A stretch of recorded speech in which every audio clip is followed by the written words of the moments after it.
mwaka 2025 ni kwa mara ya kwanza ukumbi huu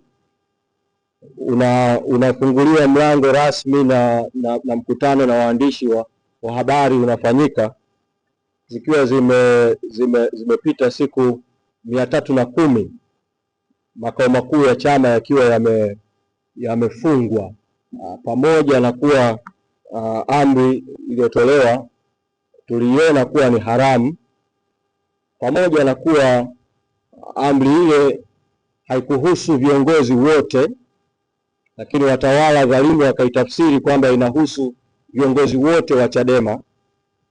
Pamoja na kuwa amri hiyo miezi 6 ya ukomo wake ilifika tarehe 10 mwezi Disemba mwaka 2025, lakini watawala batili wakaendelea kutumia vyombo vyao kusimamia amri isiyokuwa halali.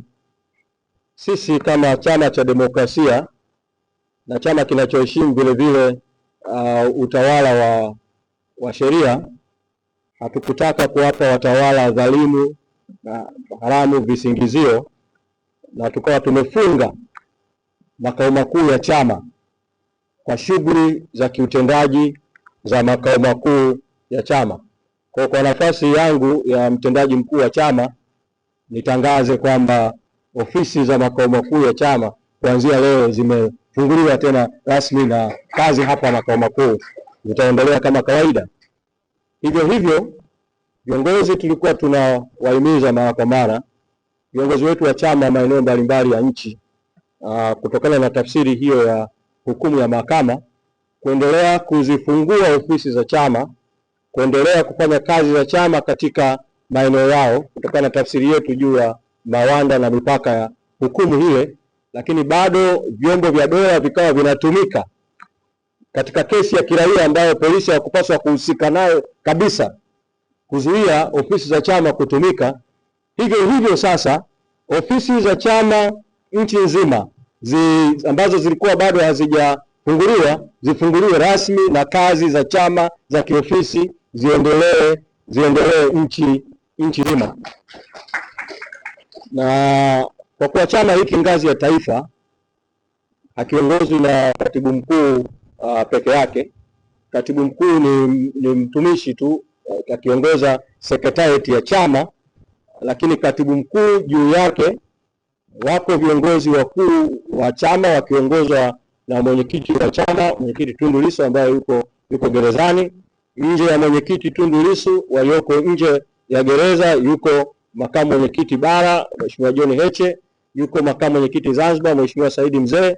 Viongozi hawa kwa umoja wao wanaiongoza kamati kuu ya chama, ambacho ndio chombo kinachosimamia secretariat ya chama, lakini ndio chombo ambacho vile vile kinafanya kazi kwa niaba ya baraza kuu na mkutano mkuu wa chama, kikisimama kwa niaba ya wanachama wa Chadema nchi nzima. Kwa ukubwa wa mapito tuliopitia ya kuzuiwa kufanya shughuli za kisiasa kwa siku hizo 309 au 310, na kwa majukumu ambayo yako mbele yetu, nitangaze tu kwa nafasi vile vile ya mtendaji mkuu wa chama kwamba tunaita kikao maalum cha kamati kuu haraka sana tarehe 28 na 29 mwezi Aprili. Wajumbe wa kamati kuu wasafiri kutoka maeneo mbalimbali ya nchi. Kwa wale wajumbe ambao hawako hapa Dar es Salaam, wafike makao makuu ya chama ili tuwe na kikao maalum cha kamati kuu ya chama.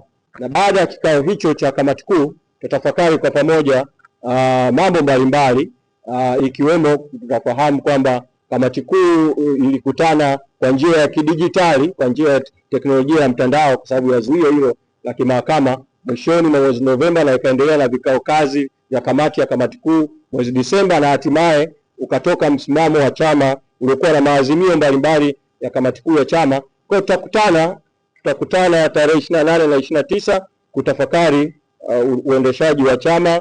Na ndugu wanahabari na ndugu wa Tanzania, yapo ambayo yatazungumzwa na chama kwa mmoja wetu baada ya kuwa kamati kuu imekutana, baada ya kikao maalum cha kamati kuu kitakachokaa tarehe 28 na 29 mwezi Aprili mwaka huu wa 2026 hapa makao makuu ya chama. Nitumie fursa hii tu kusema kwamba mtakumbuka kabla ya zuio la chama la tarehe 9 mwezi Aprili na kabla ya tukio la tarehe 7 mwezi wa 4 hapa makao makuu, ambapo mwenyekiti Lissu alizungumza pamoja na viongozi wengine, tulizungumza na waliokuwa watiania wa uchaguzi, na siku hiyo ndio ikatoka ile kauli ambayo hatimaye mwenyekiti Lissu akabambikiwa kesi ya uhaini. Kabla ya vikao hivyo na kabla ya matukio hayo, nilizungumza hapa mbele yenu waandishi wa habari, ukawaambia kwamba mara baada ya uchaguzi wa ndani wa chama uliofanyika ukumbi wa Mlimani City tarehe 21 mwezi Januari mwaka 2025, na mara baada ya Chadema kutangaza kuendelea kutekeleza azimio la no reforms no election, watawala waliamua kupanga mbinu haramu, mbinu dhalimu kudhibiti mapambano ambayo Chadema ilikuwa imeyatangaza wakati huo ya no reform no election. Kwa tukatangaza vita dhidi ya Chadema na mapigo dhidi ya Chadema, na kukawa na njama za mapigo mbalimbali ambayo yalipangwa. La kwanza kabisa likawa lile la msajili wa vyama vya siasa kuandika barua ya kutomtambua katibu mkuu na sekretarieti ya chama pamoja na wajumbe wa kamati kuu walioteuliwa na mwenyekiti wa chama walioteuliwa na mwenyekiti wa chama taifa na mapigo mengine. Na tukaendelea mara kadhaa kwenye mikutano yetu na waandishi wa habari kuendelea kueleza mapigo, vita, njama ambazo zilikuwa zinaendelea kupangwa na kutekelezwa ili kuizuia Chadema kwenye mapambano ya no reform no election katika mwaka wa uchaguzi. Bahati njema sana sasa tunaweza kuthibitisha, tulisema wakati huo na tunaweza kuthibitisha hata kwa nyaraka zao wenyewe, kutokana na nyaraka ambazo zimewasilishwa mahakamani na matukio yaliyotokea juu ya njama hizi. Takumbuka kwamba mwenyekiti Tundu Lissu alikamatwa Mbinga tarehe 9 mwezi wa 4 mwaka 2025. Tarehe hiyo 9 mwezi wa 4 mwaka 2025, wakati mwenyekiti Tundu Lissu akikamatwa Mbinga, huku Zanzibar na Dar es Salaam hawa waliofungua kesi iliyopelekea kuzuiwa shughuli za kisiasa za Chadema, tarehe hiyo 9 mwezi wa 4 mwaka 2025 ndio siku hiyo walisaini nyaraka za kufungua kesi iliyopelekea hatimaye tarehe 10 mwezi Juni mwaka 2025 Chadema kuzuiwa shughuli zake za kisiasa. Kwa kulikuwa kumepangwa njama za aina mbalimbali, kwamba huku mkamate Lissu, mweke ndani kwa kesi ya uhaini ili kufanya sasa asiwe nje tena, asifanye shughuli za kisiasa. Wakati huo fungua kesi na omba katika kesi amri ya kuzuia shughuli zote za Chadema ili kuzuia shughuli za kisiasa. Wakati huo endelea kutomtambua katibu mkuu wa chama kupitia kwa msajili, sekretarieti ya chama, wajumbe wa kamati kuu ya chama, mapigo, mbinu mbalimbali zilizopangwa coordinated. Sasa tunashukuru leo kwamba mahakama ya rufaa walau katika hili la kuondoa zuio haramu dhidi ya Chadema, mahakama imetutendea haki. Tunaishukuru sana mahakama ya rufaa, na kwa kweli ni siku ya furaha sana. Kwa muktadha huo kwa kweli, kwa kuwa matukio haya nitayaacha matukio mengine, nitayazungumzia tu haya mawili haya ambayo yalisainiwa au yalitendeka katika siku moja. Kwa kuwa tarehe 9 mwezi wa 4 ndio safari ya kuifungia Chadema shughuli za kisiasa ilisainiwa, tarehe 9 hiyo mwezi wa 4 Safari ya kumfungia Tundu Lissu kwa kesi ya uhaini ndio ilianza kwa kumkamata Mbinga, kama ambavyo leo tunasherehekea Chadema kuwa huru, Chadema kufunguliwa shughuli zake kwa sababu ya utashi na maamuzi ya mahakama ya rufaa kwa ridhaa yake suomoto kuita faili na kusikiliza na kufanya mapitio. Hivyo hivyo bila kuingilia uhuru wa mahakama, na kwa heshima kubwa ni muombe Jaji Mkuu na watawala wengine wa mahakama kuharakisha kesi ya Mheshimiwa Lissu. Mahakama ya rufaa iite hizo taratibu ambazo serikali iliamua kupanda juu kwenye mahakama ya rufaa kwa njia mbili tofauti, na Mheshimiwa Lissu naye akapanda kuomba mahakama isikilize swala lake kwa jambo la dharura. Basi vile vile mwenyekiti Tundu Lissu naye jambo lake liweze kumalizika, na sisi tunaamini kwamba mwenyekiti Tundu Lissu naye anastahili kupata uhuru, ili Chadema tunavyokaa vikao vya kikatiba, tunavyokaa kuzungumza, mwenyekiti wa chama ambaye ndiye kiongozi mkuu naye aweze kutoka na kushiriki kwenye kesi hizi. Lakini pamoja na rai hiyo kwa mahakama, tunasisitiza tu mkazo ambao tumekuwa tukiusema siku zote, tunaurejea tu kwa sababu tunaamini kuna wakati sauti hii pamoja na kuwa na serikali ambayo sisi tunaiona batili, sisi tunaiona katili, lakini inaweza kusikia sauti kwamba bila hata kulazimika kuisubiri mahakama. Mazingira haya yanaonyesha kabisa hizo kesi zilikuwa ni kesi za mkakati, ni kesi za kisiasa, ni kesi zilizolenga kukwamisha mapambano ya no reform no election. Bado mwendesha mashtaka kwa maana ya DPP anaweza kabisa bado na rais ambaye sisi tumetoa msimamo wa kutotambua kuchaguliwa kwake, wanaweza kabisa kuzungumza huko ndani ya mamlaka, na moja kwa moja kesi hiyo ikafutwa kabisa, mwenyekiti akawa huru na akaendelea na majukumu yake. Kwa hiyo haya mimi naamini yanaweza kufanyika wakati mambo mengine yakiendelea. Katika hatua hii walipotuzuia kwa mazuio hayo, walifanya mazuio mawili. Zuio la kwanza lilizuia shughuli zote za kisiasa za Chadema.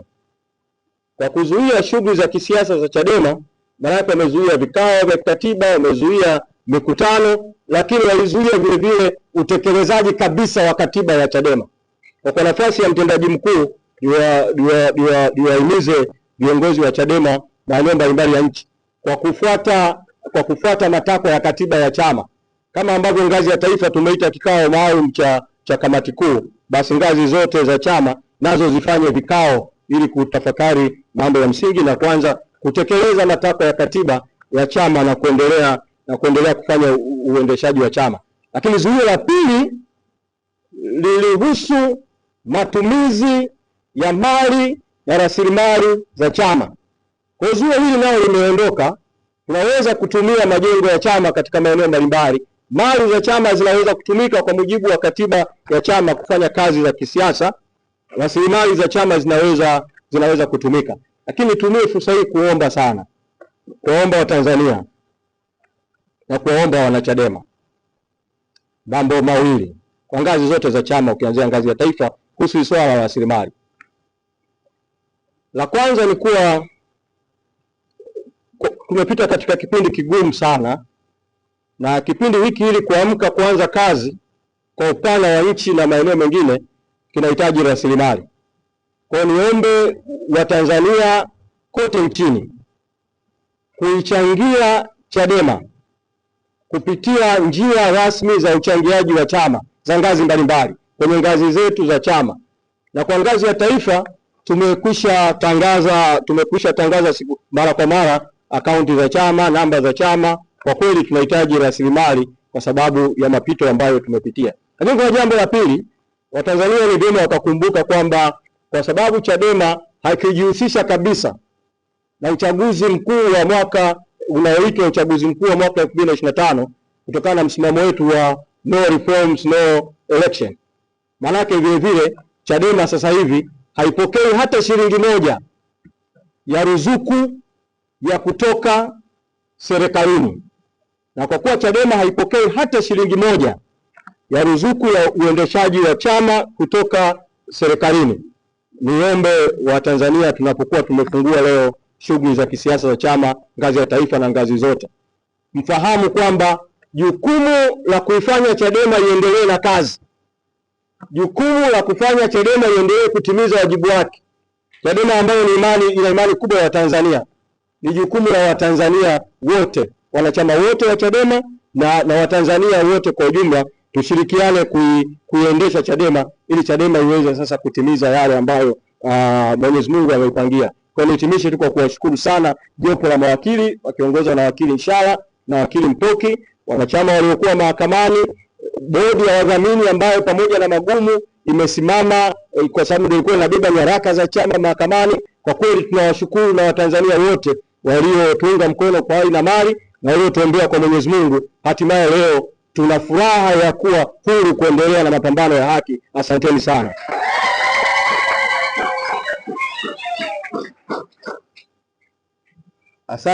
Asante sana katibu mkuu.